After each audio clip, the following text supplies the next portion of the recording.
a lot of the times before somebody becomes a people pleaser, they usually start off as being a parent pleaser. And hello, cosmic souls.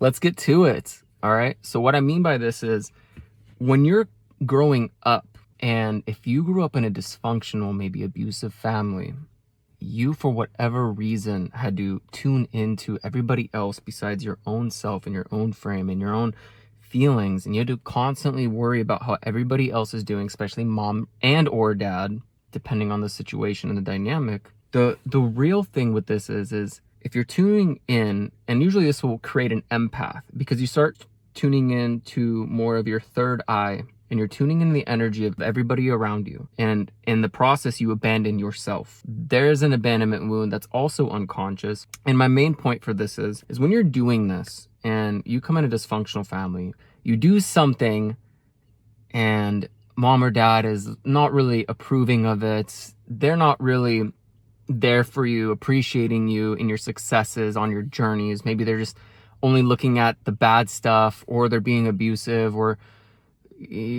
taking stuff away from you. Now, when you're this young, here's the thing: is we look at our parents like these gods, because they provide us life. We need them for our survival. So in no way, shape, or form do we ever think something's actually wrong with them, not me.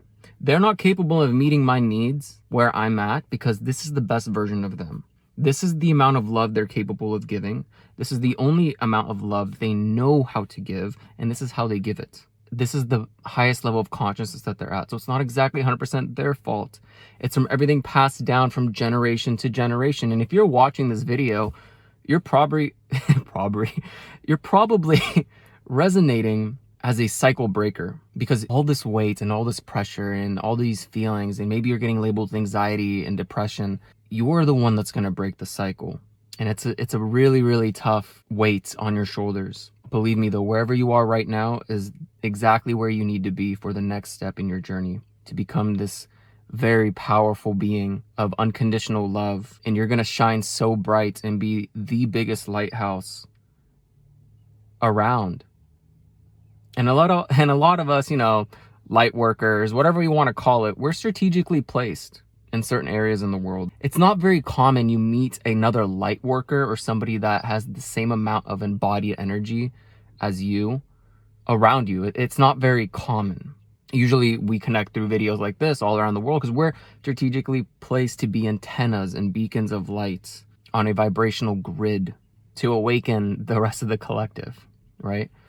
And on a different version of all of this, though, is, we are divine beings having this individual experience, and you can shift to the reality which you prefer at any moment, because there's only really you. You're really only creating your reality. So if you want a better whole consciousness and a higher vibratory reality, you have to actually make the shift yourself first. Until you smile, that reflection in the mirror will not smile. It won't smile back. And it can't be a fake smile. It has to be a real, I am happy no matter what is happening around me type smile. And you have to be able to detach from the outcome of anything that you are desiring. You have to just know that you are this beautiful divine being, and find as much happy and fun as you can find on your journey here. Anything else is tidbits of resistance. You're sprinkling on resistance. It's Resistance Bay, not Salt Bay. It's a little salty. So make the shift, be the divine being. And I know I kind of got off on a little tangent here. It's important to realize that at a younger age, you weren't getting your needs met because maybe your parents just didn't know how. And it's not their fault, and there's nothing wrong with you. My main point of all of this is of this video and this message, and I just got back from the gym, so I'm pretty hyped up. It's, you are worthy, and it's not your fault. It's not your fault you weren't loved the way you deserved to be. It is your responsibility now, your ability to respond, knowing this information on how you take it. People are always doing the best they can at whatever level of consciousness that they're at. And as you're expanding into this new beautiful being, this from your cocoon phase, or maybe you are getting into the cocoon, Maybe you're starting to see a divine storm, and maybe you were hermiting, and maybe it's going to be time soon to release and emerge as this beautiful butterfly. However, know you were worthy the whole time. Okay? So do feel your feelings, learn how to release them, do some shadow work in the process. I hope this gave you some guidance and a little bit of inspiration to know that you are on the right path. You are making the right choices. And if this video reached you and resonated with you, you were meant to see it.